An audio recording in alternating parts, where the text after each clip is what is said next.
What's up, guys, and welcome back to the Stocks with Mike and Tom show. We have a lot to talk about in today's video, and we have a lot of great plays for tomorrow. The market went crazy with Powell's FOMC press conference today. We have some huge news with Robinhood stock. Lucid stock tanked today. Overall, we have a bunch of great plays, so make sure you guys stick around to the end of the video. And if you are new here, don't forget to subscribe. We post brand new videos every single day. And guys, if you aren't a part of the Stocked Up Discord yet, check it out. It's going to be that second link in the description down below. It's completely free, and you can network with a bunch of other traders. But Tom, fill us in. What happened with the market today? Yeah, Powell had that press conference and he pretty much came out and reiterated what he has been saying at the past meetings. And they pretty much said that they're going to keep rates the same until certain goals are met. And then also that they're looking at doing asset purchasing, or they're looking at tapering asset purchasing soon, I should say. But they did not say when exactly they do it. But they're also looking at more economic numbers before they start tapering those assets as well. So we'll have to see what ends up happening. But you can see the market was really up and down on this at first.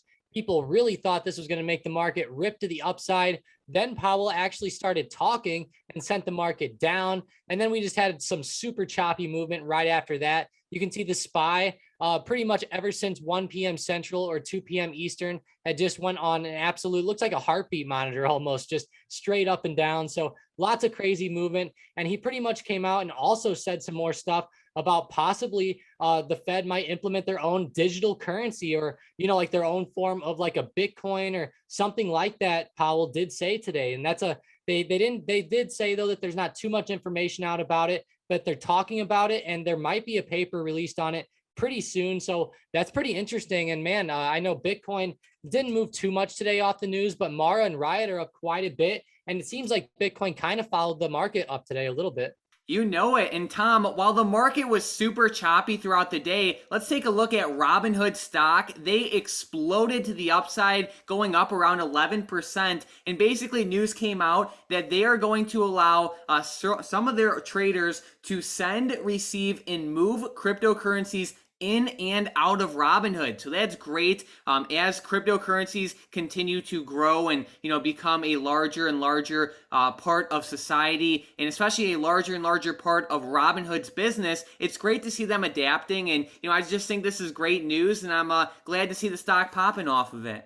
Yeah, it's popping very well. And there's actually a really good support down here around $40. I remember we talked about it this morning on the live stream. And man, these Robinhood these new crypto wallets should do pretty well. Robinhood should get a pretty big, they'll obviously take a little bit of a cut of each sending and receiving of those cryptocurrencies. So obviously it's going to be pretty good for them. And man, it's really popping their stock up. Like I said, off that $40 support. Seems like a pretty good pickup here as it starts to gain this momentum, but always be careful. They are very, very high right now comparative to where they opened. So it's just, it's a crazy move up, and I really hope it continues tomorrow. Definitely watch for that break of the high of day around 47.39. I think that'll be a pretty big level to look for, and they're already up 10% today. What a good move. But I know crypto has been a pretty big thing lately, and we can see /BTC kind of moved up with the market like I talked about. And it's just one of those things where crypto for the future should end up continuing doing pretty well. So I would think that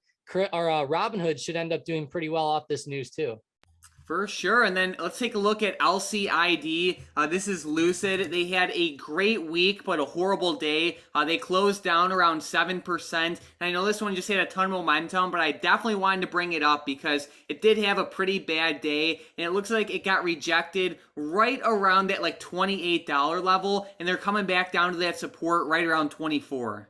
Yeah, and it was really unfortunate this morning because it really seemed like at open that Lucid was going to continue to the upside, and it broke $28 and then just had a huge fake out and came right back down. And it was just an unfortunate thing to see. Like you said, it was running so much earlier in the week that people were really looking at this one to pop off today. But, like you talked about earlier, Boeing had a pretty nice day today. And then also the marijuana stocks did pretty well. I saw Tilray today was up 3.6%. And then CGC, which is a little bit safer than Tilray, was up 4.8%.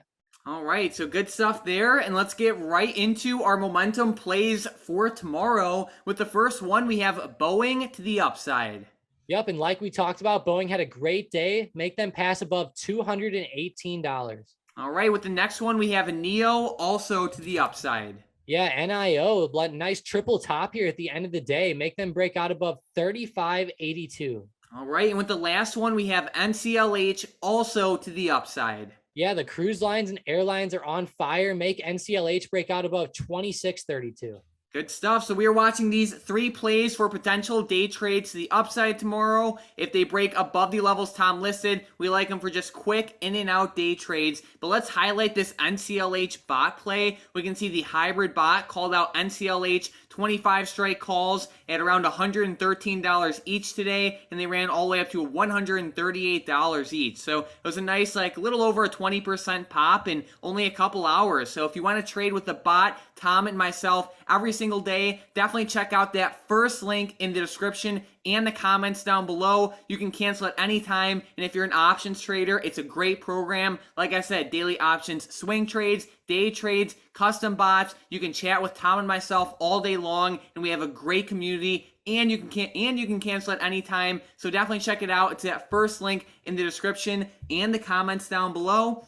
Let's get right into our member of the day, which is Miles V. Huge shout out, Miles. Thanks for being a great member of the Discord. You've been super active lately and asking a lot of great questions. So huge shout out to you. And then Tom, let's get right into the comments from the previous video.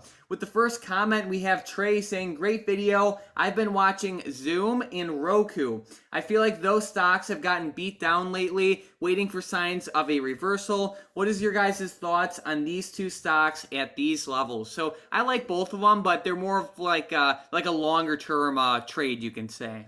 Yeah, I would say that as well. And whenever you look at Zoom, they've been getting hurt a lot in the short term because, there's been stuff coming out about how they'll have less subscribers because of COVID kind of getting better and stuff like that. But in the end, I think they'll end up doing very well. They're right on support right now around 275. I think Zoom looks like a pretty good play for the long term personally. I like them both, but Zoom's my favorite of the two. And I love how it's down here at support. I think it could honestly pop back up maybe over the next few days. And I love how it held it today and honestly went green. That was a pretty good sign.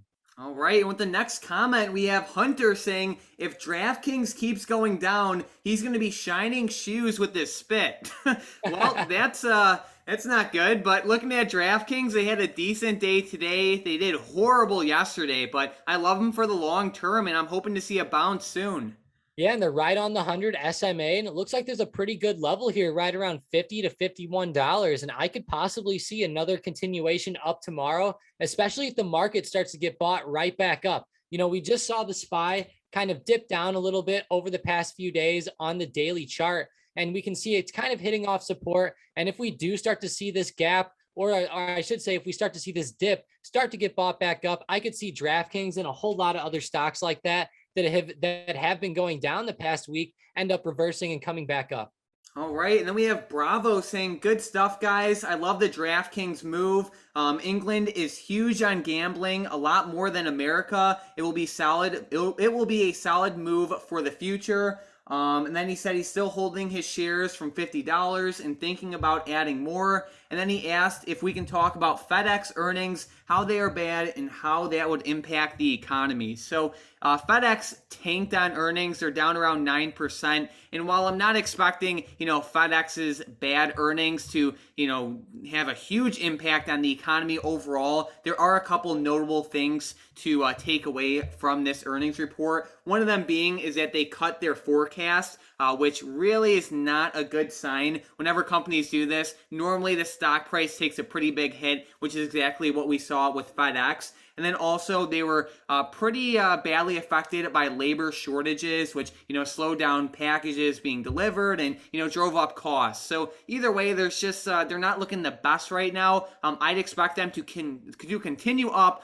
over the next couple of years. But in the meantime, maybe wait and see if we could retest maybe 200 to 210 for a possible dip buy. Yeah, and we just broke that huge support right around 230 and around 233. So it's just like Mike said, it's just not looking good right now. That EPS even came in worse than expected. So there's just a lot of bad stuff. And like Mike said, these labor shortages are affecting a lot of companies right now. And unfortunately, FedEx is just on the blunt end of that. All right, and then we have Dawn saying, I keep on mentioning SPIR, saying this stock will explode. Hopefully, you guys finally look into it. So, SPIR, I've never heard of this company before. They're up 21% on the day, which is awesome to see. Like I said, I've never heard of them, but they're breaking out. And if you're in them, I hope they continue up for you. Yeah, it's actually a really nice run to the upside. It keeps breaking the daily highs every single day. And if we break 1950 tomorrow and possibly run up above $20 a share, I think we could see a pretty decent move here. I don't know what this company does either, Mike. It's very interesting. Looks like I looked it up. They do some space to cloud data and analytics. So that sounds like a pretty promising company there. And looking at the daily, I mean, this is just crazy movement. So I don't know. It's hard to buy a stock like this for the long term. I would rather just trade it for a quick momentum play and then maybe wait for some more news to come out. All right, and then we have D asking if we can cover RXT. So it's really on like a strong downtrend, and honestly, it's just not a setup for me. Yeah, look at this max daily. It's just not looking good right now. If we were back in like the beginning of 2021 while it was having these nice trends to the upside, it could have been a pretty decent play, but right now it just keeps gapping down and it could end up filling these gaps back to the upside, but it's definitely on a bad downtrend. All right, so guys, if you are an options trader, definitely check out that first link in the description and the comments down below. Daily options, swing trades, day trades, a bunch of custom bots, and you can chat with Tom and myself all day long. You can cancel it anytime too, so definitely check it out. And Tom, do you have any last minute stocks, options, or anything you are watching for tomorrow? Yeah, I'm actually going to be watching AMD and Nvidia for tomorrow. I saw both of these stocks have hit support lately. AMD right off that $100 level, and they've had a couple nice green days now after this. And if the SPY can kind of continue tomorrow, I could really see AMD kind of popping up. And then let's look at NVDA. Nvidia actually had a great close today and held their ground pretty strongly, and I could see them possibly continuing up for tomorrow as well. All right, thank you guys so much for watching today's video. If you are new here, don't forget to subscribe. We post brand new videos every single day, and let us know in the comments down below what stocks you are watching, and we'll probably cover them in the next video. But other than that, thanks for watching.